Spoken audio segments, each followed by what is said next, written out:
ஒரு ஜென் துறவியிடம் சில சீடர்கள் இருந்தனர். அவர்கள் துறவியிடம் நம் மனதில் இருக்கும் தீய எண்ணங்களை எப்படி மாற்றுவது என்று கேட்டனர். குரு ஒரு மண்பானையை கொண்டு வருமாறு கூறினார். கொண்டு வரப்பட்ட மண்பானையை காட்டி இதில் என்ன இருக்கிறது என்று எல்லோரிடமும் கேட்டார். பலரும் இதில் ஒன்றுமில்லை என்றே பதில் கூறினர். ஒரு மாணவன் மட்டும் இதில் காற்று நிரம்பியுள்ளது என்றார். குரு இந்த பானைக்குள் இருக்கும் காற்றை வெளியே எடுக்க வேண்டும், உங்களால் முடியுமா என்று கேட்டார்.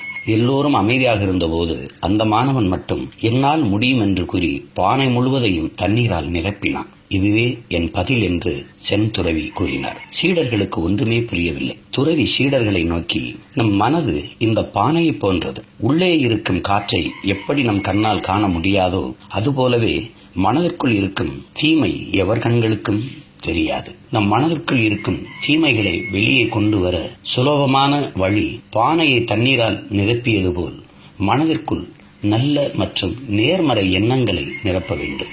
ஆம், வெளிச்சம் உள்ளே போனால் இருட்டு வெளியே வருவது போல் நல்ல எண்ணங்கள் உள்ளே போனால் தீய எண்ணங்கள் வெளியேறிவிடும்.